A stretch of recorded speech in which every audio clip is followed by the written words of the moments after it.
It was supposed to be just another quiet night at St. Emery's Medical Center, the kind of night shift that most nurses on the third floor had come to expect. The halls were dimly lit, the hum of fluorescent lights overhead was constant, and most of the patients were asleep. But something happened that night that no one could explain, something that would change everything. 3 nurses clocked in for duty like they always did. They chatted during their break, made their rounds, and even updated the patient charts. But by morning, they were gone. No trace, no struggle, no noise. They simply vanished. And for 6 long months, no one had any idea where they went or what happened to them. That is, until a team of sewer workers found something buried deep inside an old drainage pipe that left the entire city in shock. This story begins in a city not unlike any other: busy streets, ordinary people, and a hospital that had seen its fair share of strange cases. But nothing prepared anyone for the disappearance of Nurse Kayla Summers, Nurse Teresa Lynn, and Nurse Abby Moore. All 3 were experienced, reliable, and well-liked by patients and staff. Kayla had worked there for nearly 8 years and was known for staying calm in emergencies. Teresa, quiet but clever, had just started her 3rd year, and Abby, always the optimist, was fresh out of nursing school but had already made a name for herself with her kindness. That night, they were scheduled to cover the ICU and surgical recovery floors.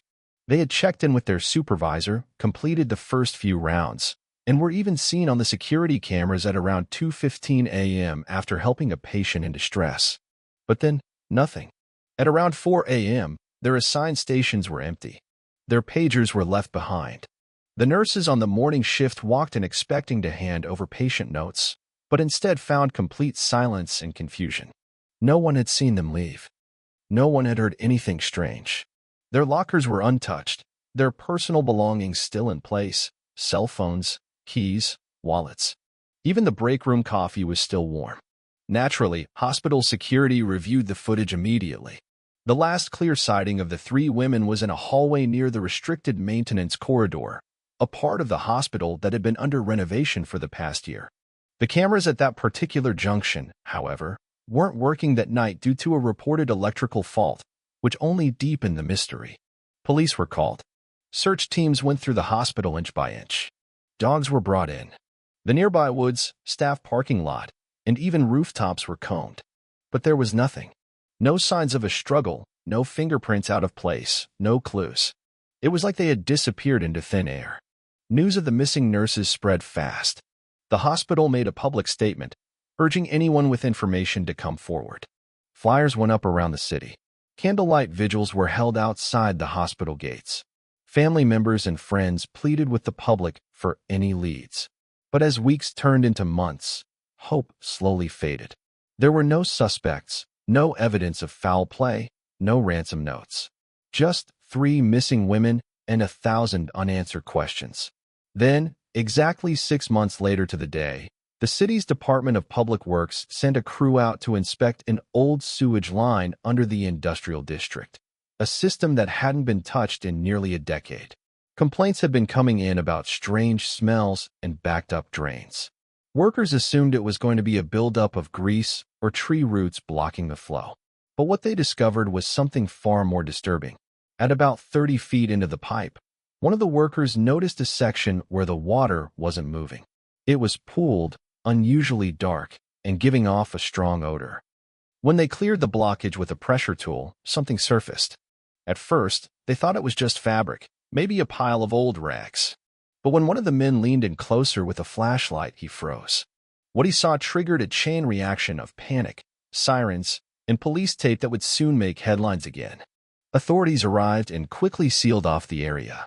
Forensic teams worked overnight, carefully extracting what appeared to be remnants of hospital scrubs, torn, heavily water-damaged, entangled in a mass of hair, ID tags, and personal items that had once belonged to Kayla, Teresa, and Abby.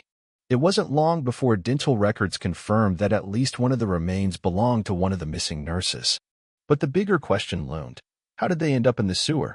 And why was there no sign of them ever leaving the hospital? Detectives began re-examining every piece of the original investigation.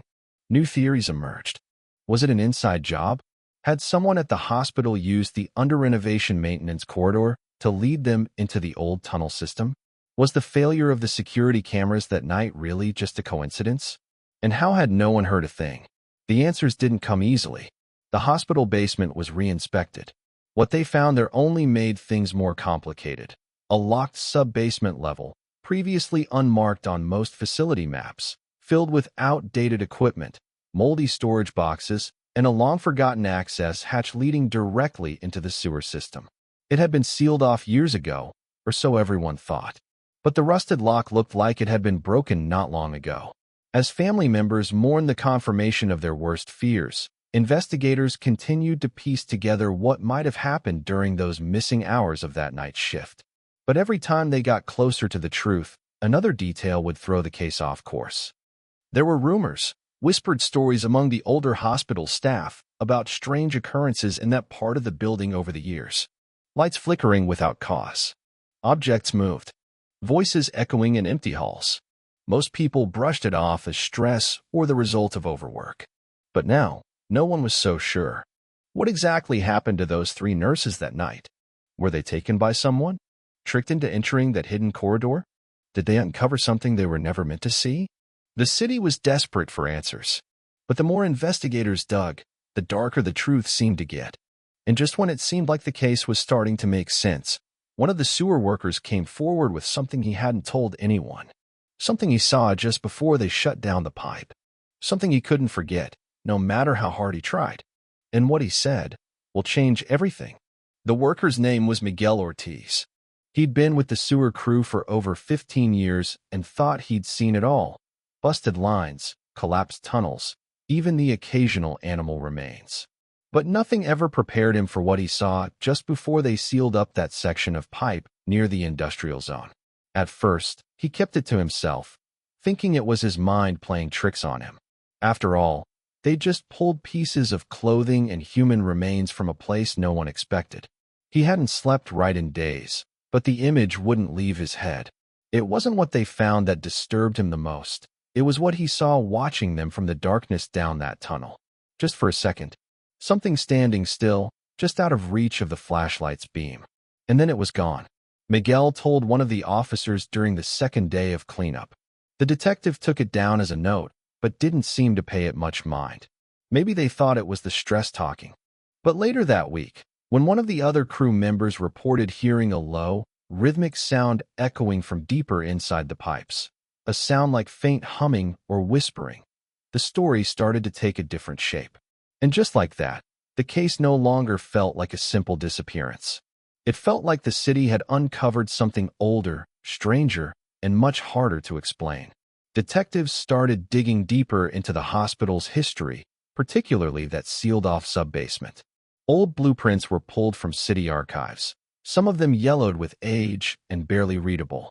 According to records, that section of the building used to be part of a much older hospital, built before the current structure in the early 1950s.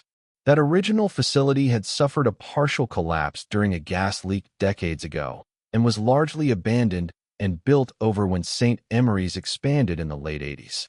The sub-basement wasn't meant to be used again. But now it was clear someone had been down there. Recently, they found more evidence near the broken access hatch, faint footprints in the dust, drag marks, and an old hospital gurney rusted halfway to nothing. On the floor beside it was a broken ID badge. The plastic was scratched and worn, but the name was still legible, Teresa Lynn. That discovery turned the whole investigation upside down. It meant at least one of the nurses had made it down there, or had been taken. Either way, the theory of them simply wandering off or suffering an accident no longer made sense. Someone knew that area existed. Someone used it. And someone didn't want anyone else to find it. As the detectives worked the new lead, families of the missing nurses returned to the public spotlight. Interviews resurfaced where Kayla's younger brother mentioned she'd been worried about something weeks before she vanished. He recalled her saying that she didn't feel safe during night shifts, especially near the elevator that led toward the renovation zone. At the time, he assumed she was just tired or stressed. Now, that memory haunted him. Abby's best friend, another nurse who had trained with her, told reporters that Abby once joked about the basement halls giving her the creeps. She said she had seen someone or something down there one night during a supply run, but when she called out, there was no answer. Again, it was brushed off. Hospitals always had stories like that. But now, those stories weren't so easy to ignore. The case drew renewed media attention. News vans parked outside St. Emery's, and reporters circled the story like vultures, hoping for another twist. But while the public focused on the police investigation, one man was doing his own digging, a retired janitor named Bill Harmon. He had worked at the hospital for over 30 years and was now in his 70s, living in a quiet neighborhood just outside the city. When he saw the story about the nurses and the sewer discovery, something stirred in him, a memory he had buried a long time ago. Bill reached out to one of the investigators anonymously at first. He was scared, even after all these years. When they finally met, he told them something that had never been in any report or interview.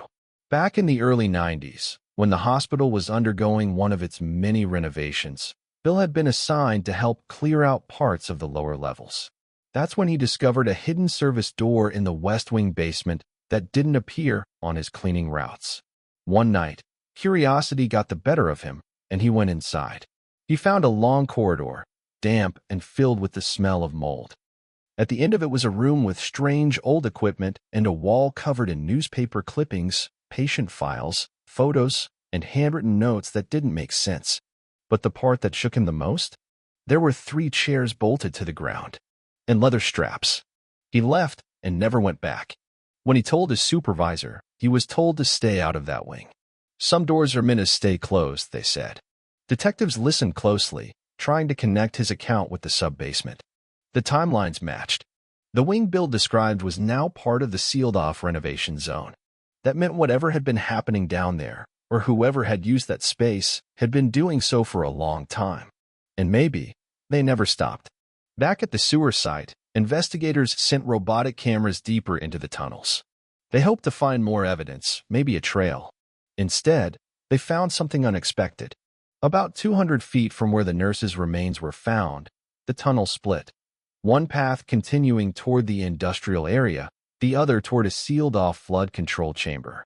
Inside that chamber, the walls were covered in what appeared to be scratch marks. Deep, uneven, and frantic. No animals could have made them. In the corner, half buried in debris, was a small, rusted box. Inside was a hospital-issued pager, with Abby's name etched into the plastic with a nail. The discovery raised more questions than answers. If the nurses had been trapped or taken down into the tunnels, who brought them there? And more chillingly, were they alive for some time before their remains were found? Detectives began to look at hospital staff from that time. Maintenance workers, contractors, even delivery personnel. Several had since left, moved away, or passed on. But one name kept appearing in old work orders tied to that sub-basement level, a man named Daniel Rourke, a facilities technician hired during the 1990 expansion. He worked nights, rarely interacted with others, and had a spotless record. But after a workplace accident in 1997, he had quietly disappeared from the hospital's roster. No forwarding address, no retirement papers, nothing. He just stopped showing up. When police tried to track him down, they hit a wall. The address on his employment file was now an empty lot. No family contacts, no tax records, no phone number. Almost like he never existed. And then, a week after investigators made that connection public, a break-in occurred at the hospital. Someone forced their way into the renovation zone.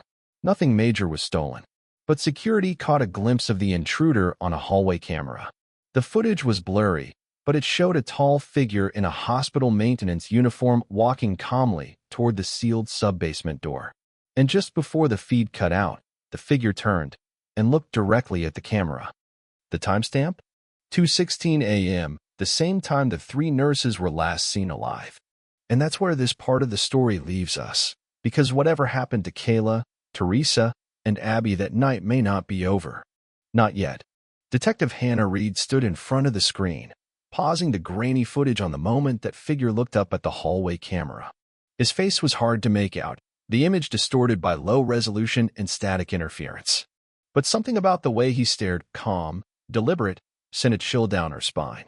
It didn't feel like someone caught off guard. It felt like someone who wanted to be seen. That moment kept replaying in her head as she walked the dim corridors of the renovation wing the next morning, flashlight in hand, crime scene tape fluttering behind her. The hospital had shut down access again, but Hannah had special clearance. She passed tools left behind by contractors, dusty carts, broken ceiling tiles. It all looked so ordinary. But beneath it, she could feel something off. Like the walls themselves were holding a secret no one wanted to say out loud. She stopped at the sealed sub-basement door. It was dented where someone had tried to pry it open. The lock had been freshly replaced. She stared at it for a moment, hand resting on the key clip to her belt. She'd only been inside once since the investigation reopened. The smell of damp earth, the flickering overhead bulb, the quiet, it all stayed with her. So did the side of the gurney and the trail of drag marks leading to the old maintenance hatch. Every part of it screamed that whatever happened to the three nurses didn't happen quickly. As she turned to leave, her phone buzzed. It was her partner, Darius. "You're going to want to see this," he said. Back at the precinct, Darius had pulled something strange from one of the archived interview logs, a report from years back. It was from a former psychiatric patient who had briefly been treated at St. Emery's during a transfer from another facility. He claimed there were voices coming through the vents at night. He said someone would hum lullabies from under the floor. He said there was a man with no face who came up through the walls when the lights flickered. At the time, his file was dismissed due to mental health history. But now, given everything else, it didn't feel so crazy. That's when another subplot quietly entered the story, a young nursing student named Mia who had recently started her residency at St. Emery's. She hadn't heard about the full story of the three missing nurses at first. Most of the staff didn't talk about it openly anymore. But curiosity got the better of her. One night after her shift, she stayed late and explored the lower levels, trying to understand what happened. She didn't find much, just cold tiles and an eerie silence. But later that week, she started having vivid dreams where she was walking down dark tunnels with water at her feet, always hearing someone crying ahead but never catching up. She kept brushing them off until she woke up one morning with muddy footprints on her bedroom carpet too large to be hers. That same day, she received a package with no return address. Inside was an old pager, just like the ones used in the hospital before she was even born. Mia wasn't sure if it was a cruel prank or something else, but she brought it to the hospital's head of security. The serial number matched inventory from the early 2000s, and strangely enough, it was tied to a nurse who had disappeared briefly years ago, only to return days later and resign without explanation. Her name was not on any of the public missing persons reports, but there it was in the internal logs. No follow-up, no investigation, just one line in the notes. Nurse Jane Allister, found wandering south tunnel entrance. Disoriented, uncooperative. That discovery pushed Detective Reed and her team to look beyond just Kayla, Abby, and Teresa. They started digging into hospital records stretching back decades. And the deeper they went, the more troubling the pattern became. Every 5 to 7 years, a staff member would disappear, sometimes permanently, sometimes reappearing with no memory or desire to talk. But in each case, the incidents were dismissed quietly. Transferred, retired, relocated. Paperwork with vague explanations. Notes marked internal use only. Meanwhile, Miguel, the sewer worker who first reported the strange sighting, was having trouble sleeping. He kept dreaming about tunnels. Not just the ones he worked in, but other ones, older and narrower, lined with rotting hospital curtains. In these dreams, he was always running. But what bothered him most wasn't what chased him. It was the feeling that something wanted him to find it. Like he'd interrupted something unfinished. One night, he woke to a knocking at his front door. No one was there. But resting on the doorstep was a single latex glove, soaked and torn at the fingers. Detectives brought in specialists to scan the sub-basement walls. They used radar to search for hidden spaces. In doing so, they uncovered what looked like another sealed-off corridor, completely buried behind a false wall near the boiler room. When they cracked it open, they found a hallway, dry, untouched, silent. On the walls were rusted hooks and strips of cloth. And at the far end of the corridor, a small room filled with old files. Patient reports. Logs. But not just medical ones, surveillance reports. Details about staff behavior. Handwritten notes about movements, room visits, and strange events tied to night shifts. And at the bottom of one box, a photograph. It was old, black and white, and curled at the corners. It showed a group of hospital staff from the 1960s, a posed shot. But in the background, behind the group, was a blurry figure, not quite facing the camera, just far enough away to not be identified. And what drew everyone's attention was that the figure was standing in the exact same hallway they'd just broken into, one that should have been sealed for over 50 years. As this discovery was made public, an elderly woman came forward. Her name was Marlene Carter, and she had worked as a nurse at St. Emery's back in 1969. She remembered the day that photograph was taken, but what she remembered most was the man in the background. His name was Rourke, maintenance technician, quiet, always worked nights. She said he was strange, never blinked, never aged. She swore he looked exactly the same when she retired in 1985. No wrinkles, no gray hair, just the same blank stare, and that tool belt he never took off. No one believed her then. But now, with Rourke's name coming up again, and the recent security footage showing someone in the same uniform, questions began to multiply. Was Rourke still alive? Or had someone taken on his identity? Was he behind the disappearances? Or part of something bigger hiding beneath the hospital? Every new answer only seemed to make the truth harder to see. And just as Detective Reed prepared to close up the latest scene, her phone buzzed again. This time it wasn't her partner. It was the night shift supervisor at the hospital. One of the nurses, Mia, the student, hadn't checked out of her shift. Her belongings were still in the locker. Her last log entry was time-stamped at 2:14 a.m. same time. Same pattern. Another piece falling into place. Only this time, the clock was still ticking. The search for Mia began the moment Detective Hannah Reed got the call. She was in her car within minutes, speeding towards St. Emery's with her lights off, heart pounding like a drum. Mia had gone missing sometime between 2 and 3 a.m. Her last known location? The renovation wing. The same place the three nurses had vanished. The same hallway where the figure on the security footage had appeared. It was happening again, and this time, Reed knew they had to act fast, or they'd lose another piece of the puzzle forever. By the time she arrived, the hospital was already swarming with officers and staff. The wing had been locked down, but there were no signs of forced entry. Mia's bag was found untouched in the locker room, and her phone had been left in a charger near the break room, still warm to the touch. She hadn't planned on going anywhere. Security footage once again failed to give clear answers. The hallway camera near the sub-basement door glitched out at 2:15 a.m., the same exact moment it had during the previous incident. The feed returned at 2:22 too late. In that 7-minute gap, something had happened. Something deliberate. As the search team swept through the basement levels, Detective Reed moved deeper into the newly unearthed corridor, the one behind the false wall. The narrow hallway stretched farther than anyone realized. Dust fell from the ceiling with every step, and the smell of rot grew stronger the further they went. Reed's flashlight flickered once, then steadied. She paused at the old door at the far end. It hadn't been opened in decades. With gloved hands, she slowly turned the rusted handle. Inside was a room like the others, abandoned, lined with old medical cabinets and yellowed tiles. But this one was different. On the wall was a large mirror, cracked across the center. The glass shimmered oddly in the light. Beneath it, carved into the tiles, were 3 names: Kayla, Teresa, and Abby. Beneath those names, another one had been added recently, scratched and roughly, fresh enough that some dust still clung to the grooves. Mia. Reed's breath caught in her throat. She backed out and radioed her team, her voice steady but urgent. Something was happening underground, something tied to years of secrets buried beneath the hospital. The deeper they searched, the more it seemed this place wasn't just hiding something. It was alive with it. And whoever had been operating in those tunnels, they were still here. Outside the hospital, Miguel Ortiz had returned, not because he was called, but because he couldn't stay away. The dreams had returned, stronger than ever. Each night, they became more vivid, flickering lights, low whispers, footsteps echoing from wet floors. But last night, he didn't wake in his bed.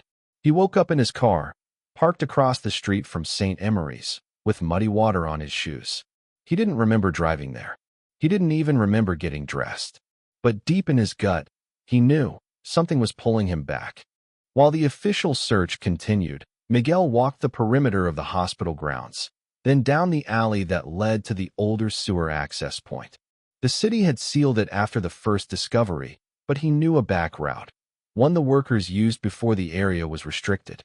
He followed it, heart pounding, breathing shallow, until he reached the rusted hatch leading down.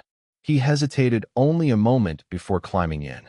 Back inside the hospital, Reed and Darius made a shocking discovery.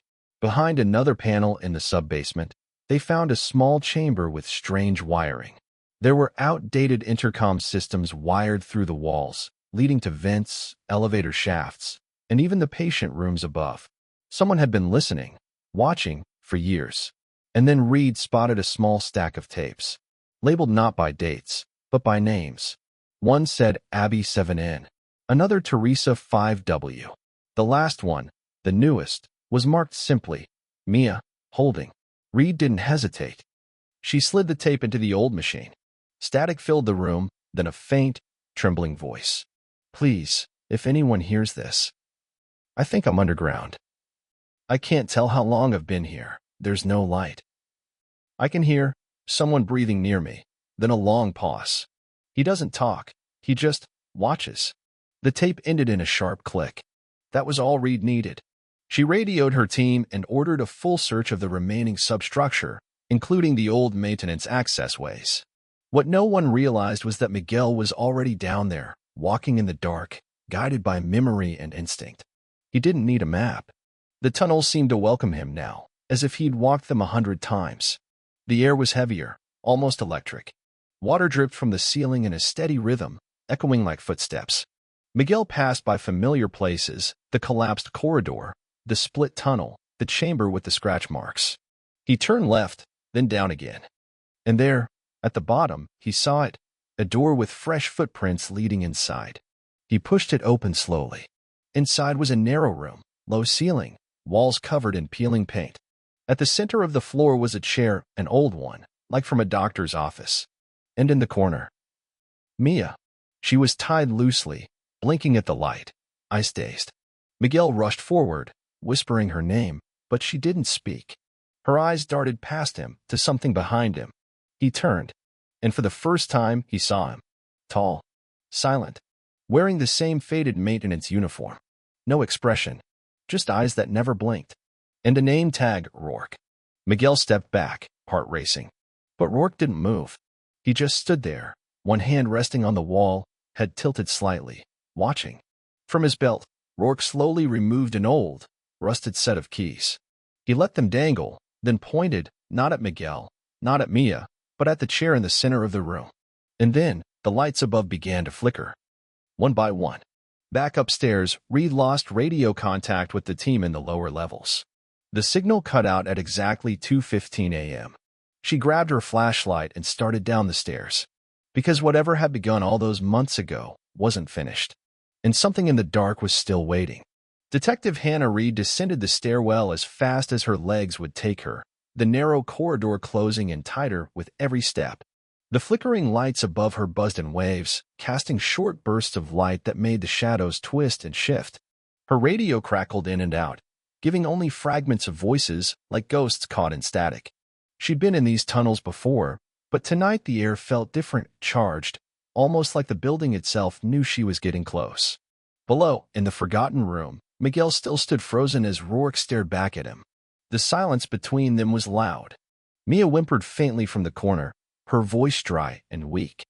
Miguel wanted to move, to shield her, to fight or run or scream, but he couldn't. Something about Rourke's gaze held him in place. Not hypnotized exactly, but tethered. And then Rourke did something unexpected. He reached into his pocket and pulled out a photograph. Miguel barely registered what he saw before Rourke let it drop to the floor and stepped back into the shadows. Miguel bent down slowly. The photo was old, creased and stained at the edges, but he recognized one of the people in it immediately. It was himself, younger, in a hospital uniform, standing beside a hospital gurney. And beside him, unmistakably, was Nurse Teresa. Miguel's heart dropped into his stomach. He didn't remember ever being in that photo. He didn't even remember working at the hospital at all before his sewer job. But there he was. He stumbled back in confusion, and that's when it hit him. He had been here before. Not just in dreams. Not just during this investigation. Somewhere deep inside, his memory had buried something. A piece of his life that didn't make sense. And Rourke, he hadn't just appeared now. He'd been there. Watching. Waiting.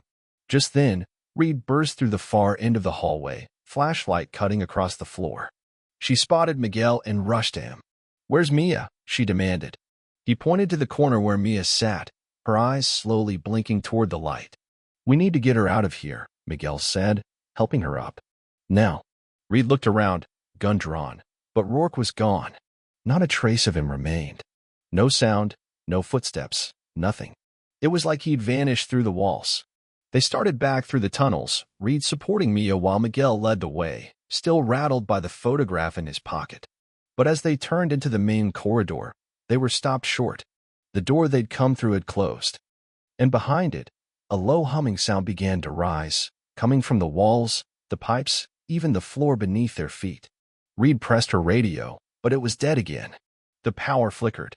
Then they heard it, footsteps. Not just one set. Several. Coming from behind them. Miguel turned just in time to see shadows moving in unison at the far end of the hallway. Figures. Human in shape, but slightly off. Their limbs didn't move naturally. Their heads tilted in strange directions. And their eyes, if they even had any, didn't blink. Reed gritted her teeth and pulled the door lever with all her strength. It groaned, then gave way. The group spilled into the adjoining hallway, pulling the door shut behind them. As they ran, something else became clear. The hospital's underground levels weren't just tunnels. They were a labyrinth. Turn after turn, corridor after corridor, none of it mapped. None of it should exist. Miguel led them by instinct again, his feet somehow remembering a path he shouldn't know. And the deeper they went, the colder it got. Reed checked her watch. 2:14 a.m. again. The same time. Over and over. They finally reached an open chamber. A circular room with what looked like 7 sealed doors spaced along the wall. In the center, a decayed hospital bed sat under a flickering overhead bulb. But that wasn't what caught their attention. Carved into the concrete, around the base of the bed, were names, hundreds of them. Some were fresh. Some were so old they were nearly unreadable. And among them, Reed spotted her own. She staggered back. "This doesn't make sense. This wasn't here before," she said, voice trembling. Miguel stepped closer. "Look at the pattern," he muttered. "They're grouped. Grouped by years. Grouped by roles. Grouped by shifts. Night shift. Always night shift." Reed looked back at Mia, who had now slumped to the floor. Her breathing was shallow, but her eyes fluttered open. He said we were replacements," she whispered. "Who?" Reed asked. But Mia had already passed out again. Then came the second twist, the one no one expected. Reed's phone buzzed. Not the radio. Her personal phone. It lit up with a single message. From unknown, turn around. She didn't. Not right away. But Miguel did. Behind them, standing in the doorway, was a woman. Mid-30s. Short blonde hair. Hospital badge hanging from her neck. It was Kayla, one of the missing nurses. But she looked different, thinner, older, eyes sunken. Her expression was blank. Reed stepped forward slowly. "Kayla? Is that you?" Kayla tilted her head, just slightly. "You shouldn't be here," she said flatly. "We've been looking for you," Reed replied carefully. "You disappeared 6 months ago." "No," Kayla said. "Not 6 months. It's always been the same night. For me, it's still that night." Reed exchanged a glance with Miguel. "Where are the others? Teresa? Abby?" Kayla didn't answer. Instead, she turned and walked through one of the side doors. It didn't creak. It didn't groan. It just opened. Without a word, Reed followed. Miguel hesitated, but helped Mia to her feet and went after them. The hallway beyond was colder than any they'd been through. Long and narrow. The lights here didn't flicker. They didn't work at all. They moved by flashlight, the beams catching glints of metal and broken glass. And then they entered another room. This one was different, lined with monitors. All of them were on, showing real-time feeds from every floor of the hospital, every hallway, every room, and in the center, a live feed from where they stood. From a different angle, someone had been watching them the whole time. And on the screen above, a new name appeared in white text. Next, Hannah Reed. Reed stepped back, her pulse spiking. How does it know? Before she could finish, all the monitors shut off at once. The room plunged into silence, and the door behind them slammed shut. Whatever had been watching wasn't done yet, and they had just stepped into its heart. Miguel tried the door behind them, but it wouldn't budge. Sealed shut, just like the others. The room, now lit only by the dim flashlight in Reed's hand, felt smaller with the monitors off, as if the walls themselves had started to move in. Reed moved toward the largest screen, the one that had displayed her name just moments ago. Her reflection stared back faintly in the black glass, and for a second, just a second, she thought she saw someone standing behind her. She spun around, light darting across the room, but it was only Miguel and Mia, still leaning heavily on the wall, eyes half open. Then came the voice. Soft, mechanical, and familiar. Not through the speakers, but from somewhere above. They weren't meant to find this place. Reed froze. Who's speaking? The voice didn't answer. It simply repeated, almost like a recording. They weren't meant to find this place. Protocol engaged. Suddenly, one of the side walls began to shift. A seam cracked open where there had been only solid concrete. A narrow doorway slid aside, revealing a staircase. Cold air poured in from the opening, heavy with dust and the faintest scent of chemicals. Kayla hadn't moved. She stood near the center of the room, her eyes glassy and distant. Miguel stepped toward her slowly. Kayla, he said, voice low, you can come back with us. We can get out of here. She shook her head. There's nowhere left to go. Once you're part of it, it doesn't let you leave. Reed didn't wait. She gripped Mia's arm and nodded to Miguel. We have to move. The stairwell felt endless, like it twisted in ways that didn't make sense. The light at the top flickered like a dying star. At the end, they found themselves in what looked like a control room. Old switches, tape reels, and diagrams covered the walls. In the center stood a table, covered with files, photos, and patient charts. Reed rifled through them. Her own name was there again, this time listed under a psychological evaluation dated 5 years ago. Miguel's too, though he'd never even worked inside the hospital as far as he remembered. Except, maybe he had. Each chart had been updated in recent days. Red ink circled symptoms, schedules, and notes about exposure. It wasn't random. Someone had been observing them, gathering data. Reed realized with a jolt what this meant. This wasn't just about missing nurses.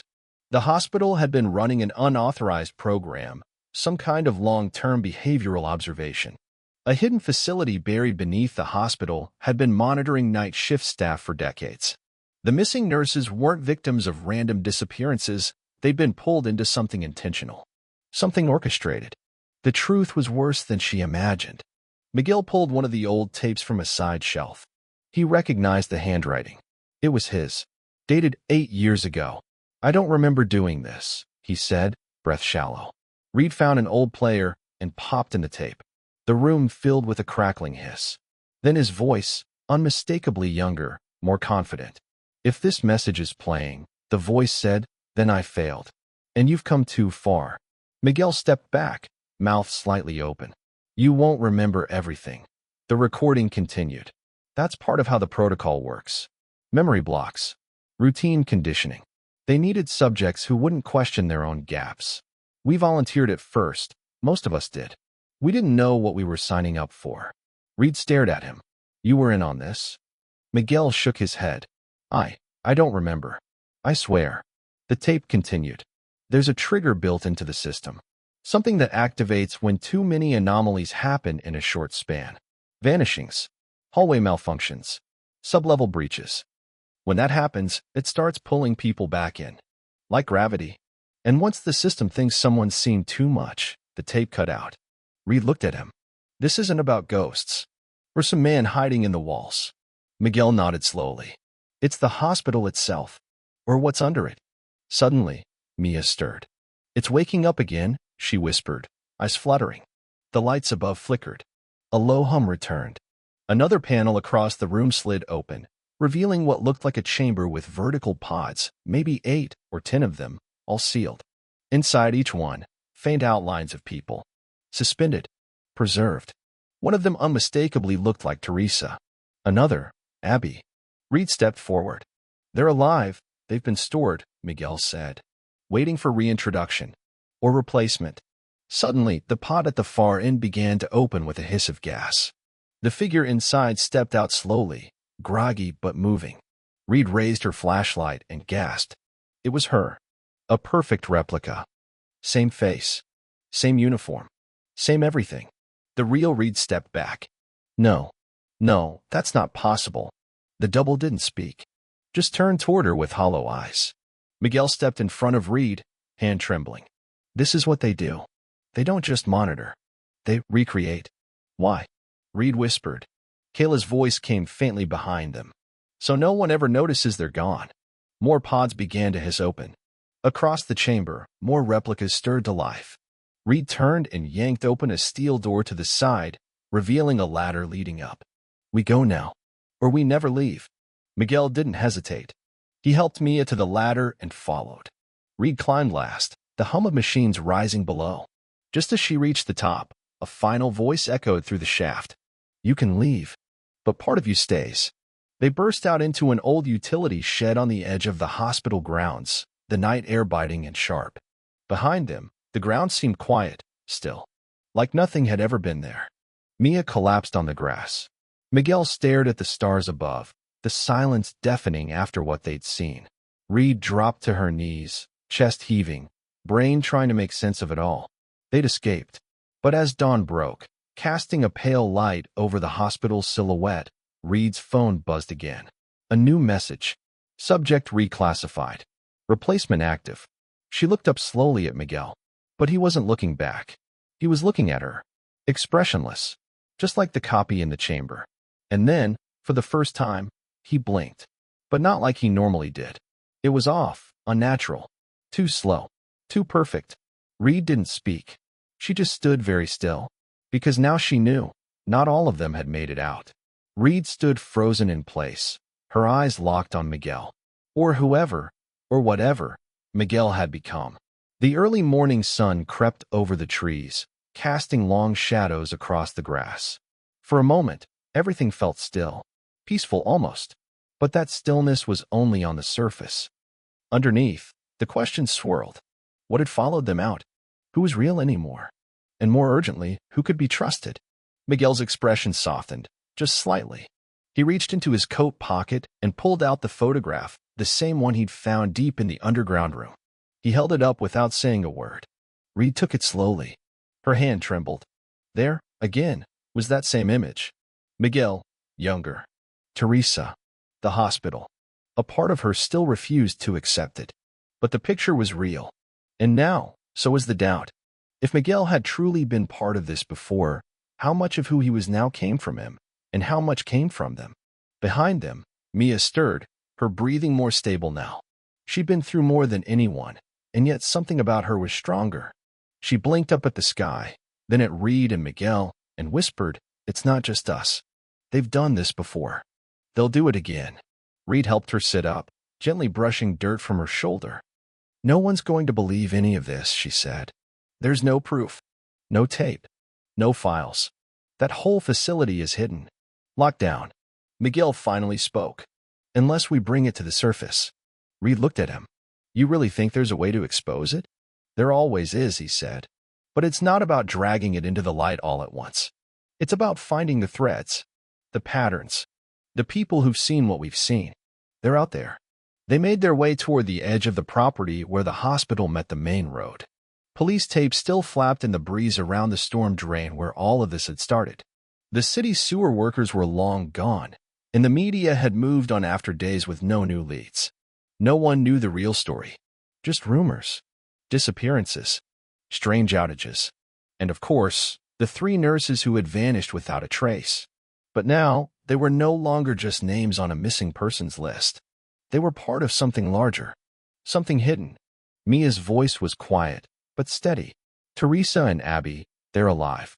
Or they were. I saw them. You saw them. We have to go back for them. Reed nodded slowly. We will. But not yet. First we need to make sure we aren't being watched. They spent the next several days in hiding, moving between safe houses and motels, checking in under different names. Reed contacted an old friend in cybersecurity to help trace the strange text messages. What they found shocked them. The phone that had received the messages had been cloned, its signal routed through a web of dead servers, all linked to an old foundation tied to the hospital's original funding. The name came up again and again, Harmon Medical Initiative. It was buried deep in medical history, a group formed in the 1950s to study human behavior under stress. Harmless sounding on the surface, but it had ties to other, darker stories. Staff who'd vanished during long night shifts, patients whose records had been erased, and worst of all, entire hospital wings quietly shut down, as if they'd never existed. Reed pieced it together slowly. The hospital hadn't just been a place of care. It had also been an experiment, one that never truly ended. Weeks passed, then a month. Reed returned to her department under the guise of medical leave. She stayed quiet, played by the rules. But in the background, she built her case. Patient files, staff logs, maintenance reports. She started to see the signs of repetition, new nurses added to the roster without proper credentials, patients with recurring ghost diagnoses, night shifts with no clock-ins, no clock-outs. And all of it fed into one chilling conclusion. The system was still running. Meanwhile, Miguel, if he was still the real Miguel, had gone back underground. Literally. He took a contract with a private utility team working near the hospital district. But he wasn't there to fix pipes. He was looking for entry points, access routes, anything that would lead back into the heart of the facility. His memory was still spotty, but flashes were coming back. Snippets of conversations, medical routines, and a voice that whispered in his sleep, "They're watching. They remember." Mia stayed close to Reed, slowly recovering, but deeply changed.